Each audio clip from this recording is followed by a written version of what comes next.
plus confier les manettes à tous ces pébrons de l'ENA. Beaucoup de goutte au goutte à goutte ou pas démonter tout ça. On obéit à nos valeurs et on bâtit de nos bras. Bonjour et bienvenue sur notre chaîne Martinique Insoumise. Nous continuons notre série d'émissions sur la jeunesse. Aujourd'hui, nous parlerons donc plutôt de la question de la réforme du bac et de la question des lycéens. Nous sommes accompagnés de Philippe Sénégas, donc professeur d'histoire-géographie, militant France Insoumise et syndicaliste. Nous sommes aussi en compagnie de Mathieu France, donc jeune lycéen en lycée pro à Port-de-Bouc, donc en filière système numérique et aussi militant JOC, donc jeunesse ouvrière chrétienne. Et enfin, nous sommes en compagnie de Alain Béton, comme dans notre première émission, donc professeur d'économie émérite à Aix-Marseille et membre du groupe de recherche sur la démocratisation scolaire. Voilà. Philippe, je te laisse. Oui, alors une première question que j'aurais peut-être à poser à Alain concernant le bac. Le bac, on présente souvent en France comme une espèce de totem intouchable et qui doit, d'après certains, être modernisé, être réformé, être un petit peu en phase avec les attentes de notre société du XXIe siècle. Mais la première question que j'ai envie de poser, c'est finalement, est-ce que cette réforme du bac était-elle nécessaire ? On peut toujours discuter de savoir si elle est nécessaire, ça dépend de son contenu. En l'occurrence, l'argument qui est mis en avant, effectivement, c'est le bac était trop lourd, trop coûteux, donc on va le simplifier, on va le rendre plus efficace, etc., etc. Alors ça, maintenant qu'on connaît la réforme, puisque le ministère a communiqué, il a diffusé un dossier de presse, etc., maintenant qu'on connaît la réponse, on sait que ce n'est pas ça. C'est-à-dire que le dispositif qui va être mis en place est très lourd, très complexe, très coûteux. Alors très lourd, pourquoi ? Parce qu'on va multiplier tout au long de l'année de première et terminale des épreuves de contrôle continu.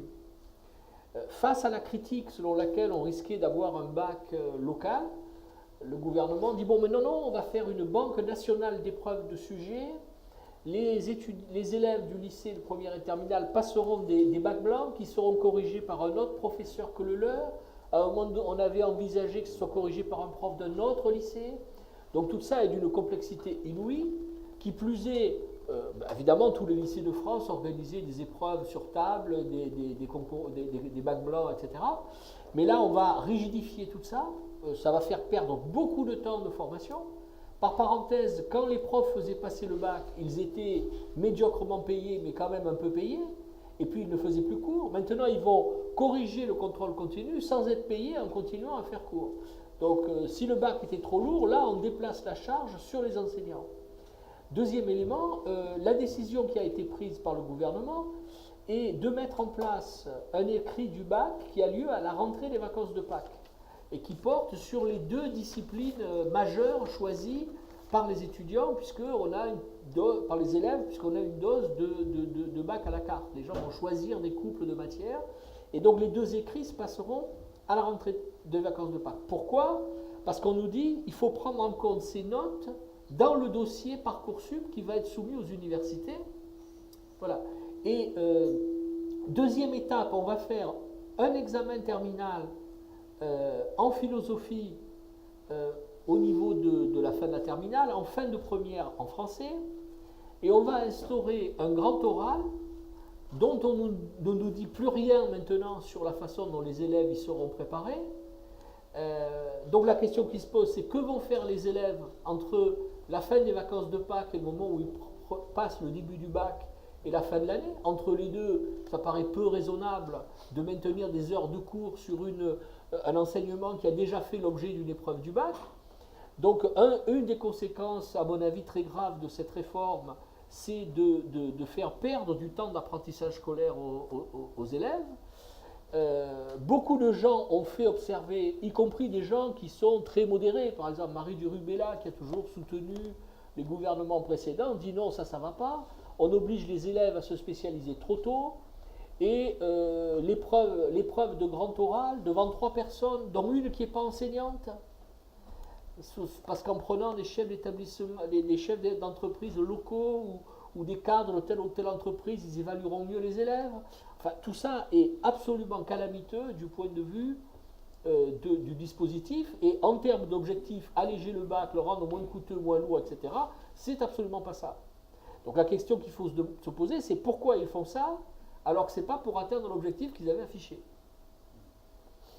Je réponds à cette question? Oui. Que je me suis posé à moi-même. Alors, allez-y.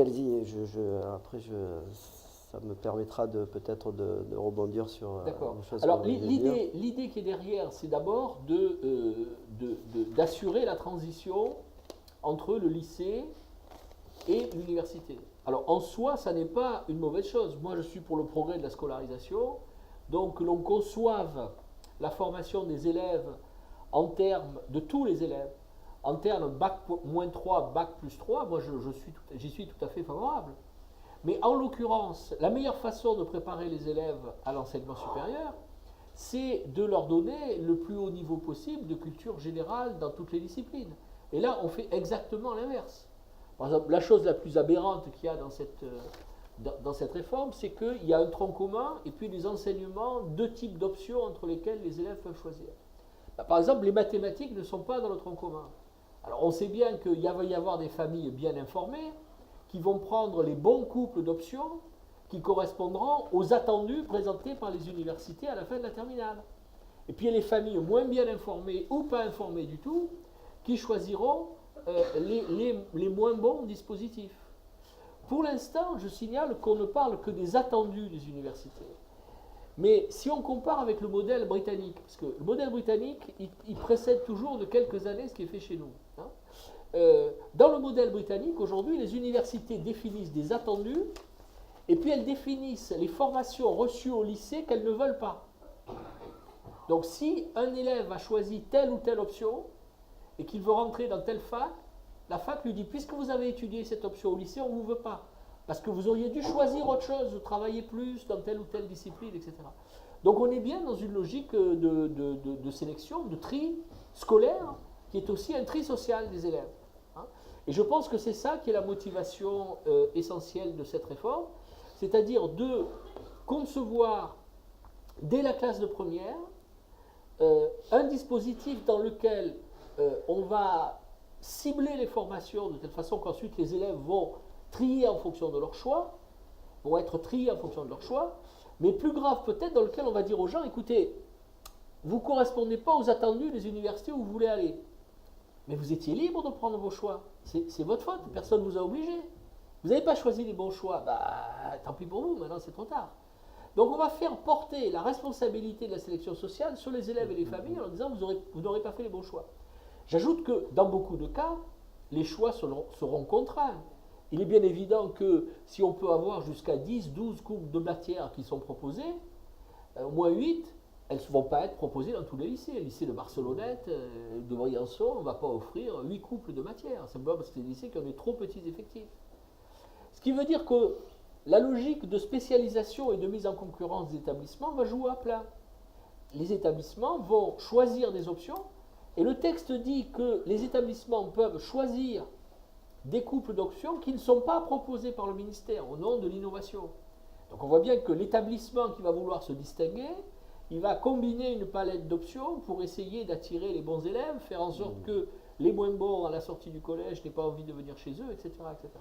Donc c'est explicitement une logique de tri scolaire et de tri social qui est à l'œuvre. Alors cette logique, c'est vrai que au niveau des organisations syndicales de transformation sociale, on a bien cerné le danger.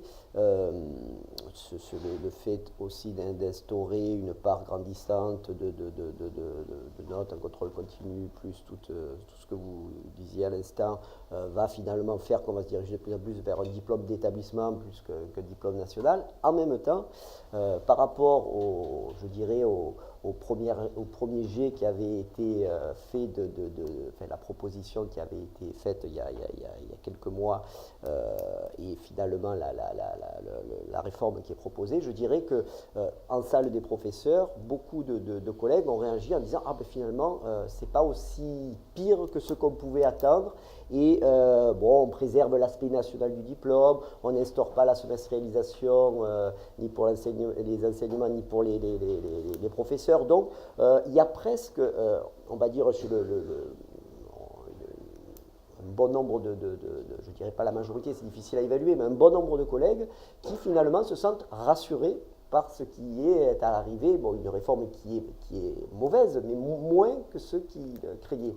Et comme vous disiez tout à l'heure que le modèle britannique précède de quelques années ce qui nous attend en général, est-ce qu'on ne peut pas imaginer finalement qu'on soit dans une période transitoire et que cette pseudo-réforme, de toute façon, n'étant pas applicable, parce que il y a aussi le côté usine à gaz que vous évoquiez tout à l'heure, est-ce qu'une fois qu'on aura fait le constat finalement que ça ne fonctionne pas, pas la volonté, qui n'est pas aujourd'hui bien sûr affichée, de finalement finir au travail en quelque sorte? Alors oui, bien sûr.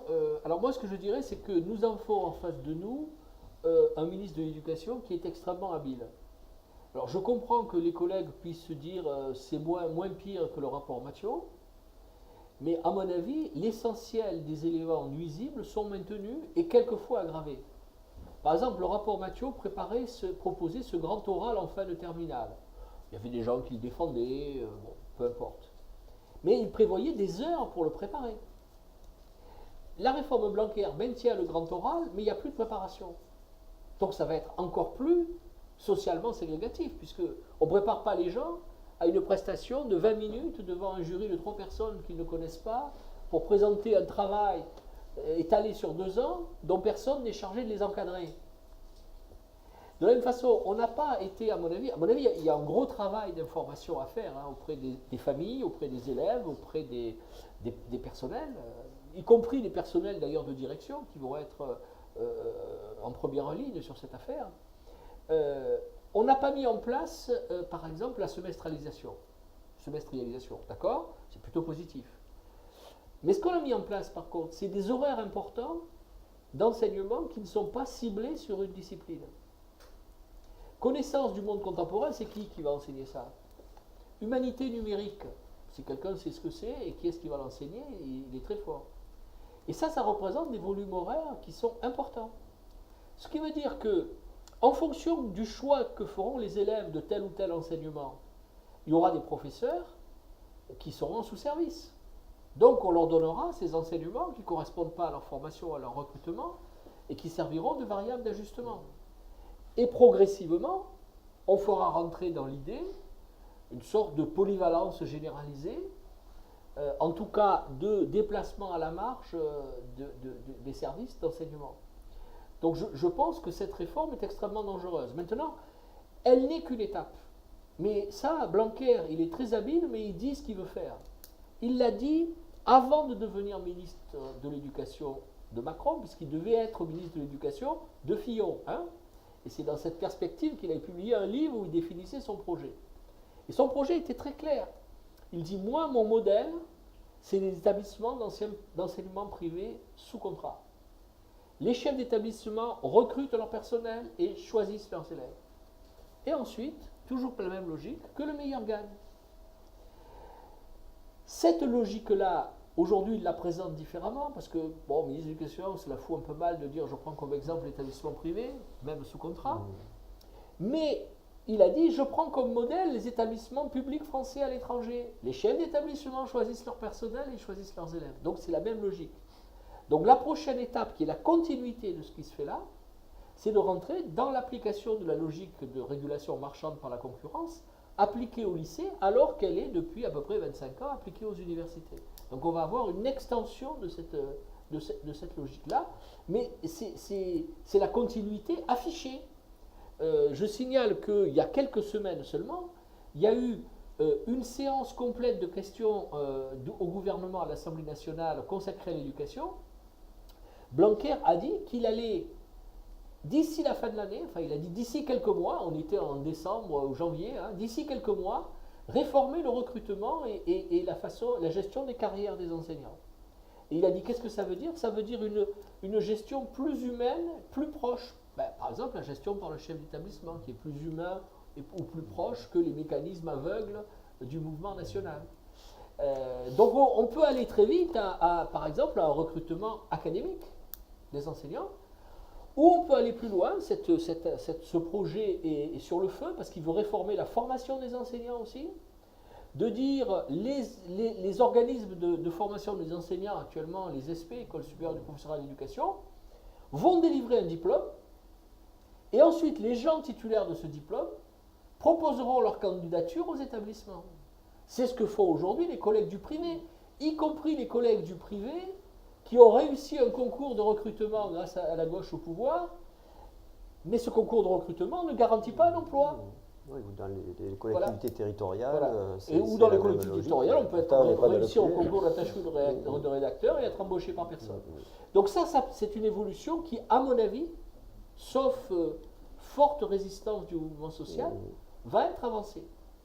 Alors, la méthode, je parlais tout à l'heure du système anglais, je pourrais parler aussi du modèle suédois ou du modèle américain. La méthode est toujours pareille. On propose aux établissements un choix.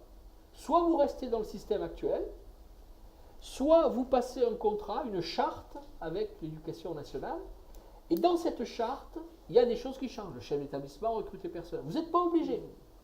Il y a eu un rapport qui date de juin dernier du Conseil d'analyse économique qui dit on va proposer ça aux étudiants en ZEP et aux établissements en ZEP. Et on leur propose, si vous signez la charte, vous avez 50% de crédit et de moyens en plus. En Grande-Bretagne, ça s'est passé comme ça. L'essentiel du système éducatif public a été privatisé sur la base du volontariat des établissements. Il n'y a pas personne entendu parler d'un grand mouvement de grève en Grande-Bretagne ces 5 dernières années. D'accord ? Donc ils ont pris, c'est l'affaire des Horaces et des Curiaces. Ceux qui résistent, on va les laisser moisir dans leur coin, etc. Alors aux États-Unis, ils ont fait une réforme, c'était à l'époque d'Obama, qui est beaucoup plus virulente, qui veut dire on fait une évaluation des établissements. Là aussi, il y a une logique de renforcement des évaluations. Hein. On fait une évaluation des établissements et ceux qui n'ont pas des résultats suffisants, on les ferme. Et les personnels et les élèves des établissements fermés vont chercher ailleurs des endroits pour les uns pour être embauchés, pour les autres pour étudier. Donc ça aussi, c'est la poursuite de la logique de la mise en concurrence. Hein, voilà. Alors moi, je voudrais insister sur le fait que de même que l'évolution récente des universités dans le prolongement de ce qui a été fait depuis Claude Allègre, je voudrais dire que ce qui se fait au lycée dans le prolongement de ce qu'a fait Najat Vallaud-Belkacem au collège. C'est la même logique qui est à l'œuvre. On diminue les horaires d'enseignement disciplinaire, on rend les enseignants plus polyvalents, on met en place des enseignements pratiques interdisciplinaires, on évalue en fonction des compétences et pas en fonction des savoirs, ce qui est un discours qui est tenu depuis 25 ans par l'OCDE. Et donc c'est toujours cette même logique-là.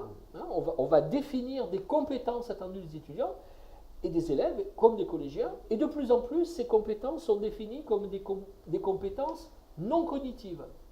Exemple de compétences non cognitives, être capable de faire preuve de leadership. Être capable de montrer qu'on adhère à l'esprit d'entreprise. Être capable de travailler en équipe. Et on va faire évaluer ça. Et la carrière des gens, la carrière scolaire des gens va dépendre de ça. Donc là, je pense qu'il y a des dangers extrêmement graves qui pèsent. Hein.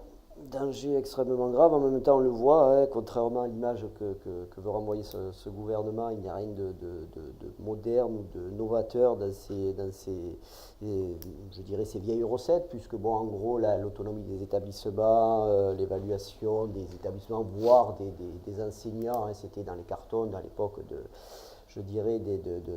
Sarkozy, donc il n'a rien inventé. Vous avez bien expliqué l'influence aussi du modèle anglo-saxon qui finalement, là aussi, sert de modèle et donc là, aucune innovation à ce niveau-là. On se dirige vers une marchandisation de l'école en général, qui a déjà commencé.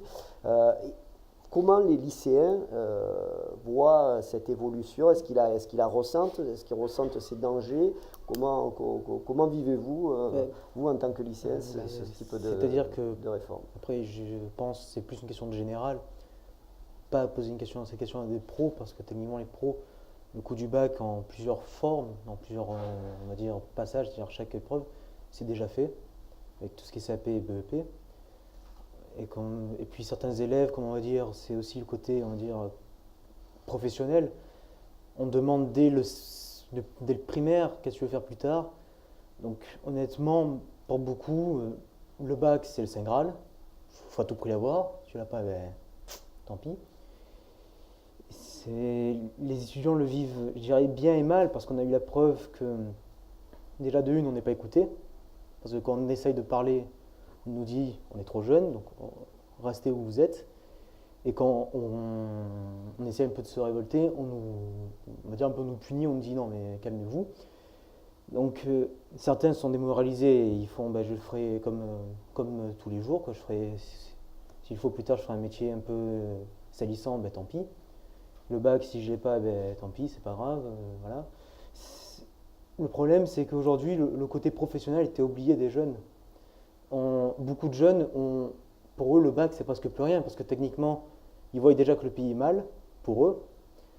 Ils ne voient pas un avenir dans ce pays. Certains veulent, pas pour rien que certains partent du pays. Et ceux qui restent, ils savent que c'est fini presque. Voilà. Pas grand chose à dire là-dessus. Oui, parce qu'en plus, tu es donc étudiant à lycée professionnel. Donc, je dirais, déjà, vous avez vécu la suppression du BEP notamment. Oui. Avec vu qu'on le passe en fait dans l'année. Et est-ce que déjà, à l'époque, ça n'avait pas instauré une sélection ça a instauré une sélection. Renforcé du moins une sélection. Ça instaure une sélection, je dirais, depuis les années 2000, je dirais, parce que j'ai pas vraiment vécu ça, mais pour aller en CAP, je sais très bien que maintenant, on va faire une sélection, c'est-à-dire que les bons élèves, ceux qui ont des bonnes notes, pas de difficultés, on va les mettre en général, on va mettre de la priorité sur eux, ceux de bac pro, ceux de CAP ou tout ça, ceux qui sont un peu cas, on va dire cas social. C'est un peu méchant, mais bon, c'est une réalité, c'est comme ça que les gens nous traitent. On va les mettre là-dedans parce qu'ils n'auront pas d'avenir. Donc on va les mettre dans une filière qui n'a pas d'avenir non plus. Voilà. Moi en CAP, je m'en rappelle très bien qu'on m'avait clairement dit que vous êtes dans une filière, vous n'avez pas d'avenir. Aujourd'hui, l'État s'en fout de vous. Vous faites ce que vous voulez. On s'en fout, littéralement. C'est littéral. C'est le CAP, comme on m'avait dit, c'est un brevet. Le BP, c'est un brevet. On vous le donne parce qu'il faut quand même que vous ayez des diplômes pour pas que vous soyez dans le monde du travail sans rien. Mais techniquement, j'ai aucun patron qui m'a dit que le CAP ou le BP servait vraiment à quelque chose, ou même le bac pro. Et pourtant, le bac pro, c'est une filière importante parce que le bac professionnel, on a du professionnel, on a des stages en entreprise, on travaille vraiment vers l'entreprise, on a ce contact avec l'entreprise que le général n'a pas. Et c'est ça qu'on oublie. Et tu as aussi un truc qu'une prof m'a dit, et ça m'a beaucoup marqué, c'est 3/4 des bacs pro ne finissent pas dans la filière qu'ils ont choisie en bac pro. Ils vont dans une autre filière. Autrefois, on disait le BTS c'est pour les pros, la fac laisse tomber. Maintenant, c'est parce que j'ai compris, les pros vont plus vers les facs acceptent les pros, ce qui est déjà un grand moyen. Les BTS acceptent les générales. Voilà, on a une évolution d'un côté de l'acceptation des autres filières, mais on a quand même cette image de on va mettre tous les débiles dans une filière et les mecs qui sont, on va dire, normales, dans la normalité que l'État veut nous donner, on va les mettre dans la filière générale. J'ai un ami qui a fait une filière générale, qui est en BTS et qui ne sait plus ce qu'il veut faire finalement. Oui, et le côté un petit peu relégation sociale en tant que lycéen du lycée pro, donc tu le ressens directement, a priori, d'après ce que tu dis. Et cette évolution qui a apparemment consisté à ouvrir un petit peu les portes des universités aux étudiants venant avec des bacs pro, on fait une petite parenthèse sur la réforme des universités, mais j'imagine que ça maintenant ça ne va plus être possible du tout. Oui, alors ça va pas être possible. Dans l'état actuel des choses, les bacheliers professionnels qui rentrent à l'université échouent dans des proportions écrasantes. Donc dans le système qui prévalait jusqu'à maintenant, effectivement, au moment de la création du baccalauréat professionnel en 1985, il avait bien été précisé que c'était un bac comme tous les autres bacs, donc le premier grade de l'université. Donc quand on a un bac pro, on peut s'inscrire à l'université. Mais de fait, les gens n'ont pas la formation. C'est pour ça qu'il faut parler, à mon sens, des contenus de formation et des dispositifs pédagogiques mis en œuvre. Dans le cas de l'enseignement professionnel, on a dit on va former les gens à partir des besoins des entreprises. Il y a des commissions nationales de l'enseignement professionnel où l'État et les fédérations professionnelles sont présentes. Aujourd'hui, le gouvernement a décidé de débattre du lycée général et technologique d'un côté, c'est la réforme Blanquer, mais personne n'a entendu parler du professionnel. Parce que le professionnel a été confié à une commission gérée en commun par le ministère du Travail et l'Éducation nationale, avec à sa tête un chef de cuisine, et avec l'idée qu'il faut être de plus en plus concret, de plus en plus proche des entreprises, et donc on va confier l'enseignement professionnel aux régions et aux branches professionnelles. Et il y a eu, il y a 18 mois à peu près, un rapport de l'inspection générale qui traitait cette question. Les bacheliers professionnels s'inscrivent à la fac et ils échouent. Question, que faire? Réponse de l'inspection générale. Il faut réduire l'enseignement général en bac professionnel, comme ça les découragera d'aller à l'université. Or, il est bien évident que ce que montre la volonté de poursuite d'études des lycéens professionnels montre qu'il y a une aspiration forte au progrès de la scolarisation. Quand les IUT ont été créés, c'était pour avoir des gens qui sortaient au niveau bac plus 2. Aujourd'hui, il y a 95% des titulaires d'un DUT qui rentrent en licence. Et un certain nombre de bacheliers technologiques ou général s'inscrivent en DUT ou en BTS pour ensuite poursuivre à la fac le DUT et le BTS servant de sas où on est quand même mieux intégré qu'à la fac où on est dans des amphis à 500. Donc il y a un effet d'éviction. Si les filières professionnelles courtes, BTS et DUT sont prises avec une sélection à l'entrée, avant cette réforme, les professeurs et les chefs d'établissement des lycées où il y a des BTS et des directions des IUT, ils préfèrent un élève qui a un bac général à un élève qui a un bac professionnel. Parce qu'il a une formation générale plus importante. Et résultat, les bacheliers professionnels vont se retrouver en première année de socio ou de psycho et ils n'ont jamais eu la formation qui serait nécessaire pour qu'ils réussissent. La thèse que je défends, je le disais tout à l'heure, c'est que tout élève peut tout réussir si on lui en donne les moyens pédagogiques. Mais ce n'est pas ce qui est fait. Dès l'école primaire, quand un élève est en difficulté, il est mis sur le côté. 20% des élèves qui sortent de l'école primaire sans savoir lire et écrire correctement, ils vont au collège dans les classes relais, dans les SECPA, etc. Et là, on vient d'avoir un bilan des SECPA. Les élèves des SECPA, donc section d'enseignement général et professionnel adapté, soi-disant pour préparer à la vie professionnelle. Et le résultat des courses, c'est que ces élèves-là n'acquièrent pas les connaissances qui leur permettent leur poursuite d'études. Donc qu'est-ce qu'on fait? On les met dans le lycée professionnel. Et là, dans le lycée professionnel, on dit « Ah, mais il nous arrive des gens qui ne savent pas lire et écrire et compter correctement. Qu'est-ce qu'on fait? On va leur apprendre la réparation automobile. » Sauf qu'aujourd'hui, pour faire de la réparation automobile, il faut lire un écran, il faut brancher l'ordinateur à la voiture, il faut lire un mode d'emploi, etc., etc. Et donc, ces gens vont se retrouver en échec partout. Donc, il faut renverser la logique et dire, dès l'école primaire, 100% des élèves doivent sortir en sachant lire et écrire. Il faut y mettre les moyens en personnel, les moyens en locaux, les moyens en dispositifs. Et il faut changer, je le dis aussi, même si on n'a pas le temps d'en débattre, il faut changer les modèles pédagogiques actuellement dominants, dont on sait par de très nombreuses recherches, qui conduisent à la mise en échec des enfants issus des catégories populaires.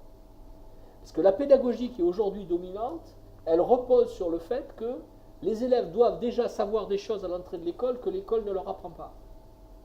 Alors ceux qui ont un encadrement familial très fort, ceux qui ont l'argent d'aller dans les entreprises de soutien scolaire, etc., ils vont recevoir ce que l'école ne leur apprend pas, mais les autres, ceux qui sont laissés à eux-mêmes, ils sont complètement démunis.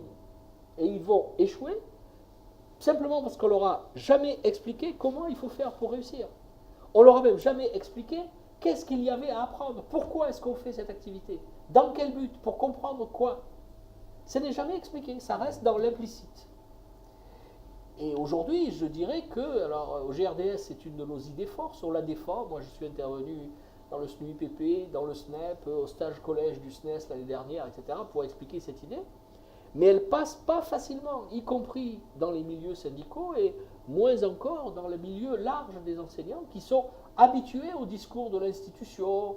Il faut innover, il faut être bienveillant, etc., etc. Il faut évaluer par compétence. Ce discours est devenu le climat dans lequel vivent les enseignants, dans lequel ils sont formés, et donc le système se reproduit de l'échec. Donc, pour conclure, je dirais finalement que là, la réforme du lycée s'inscrit dans une logique de tri. Tout le monde n'a plus les mêmes chances, et ça dépend surtout de l'encadrement familial, du point de départ de chaque élève finalement.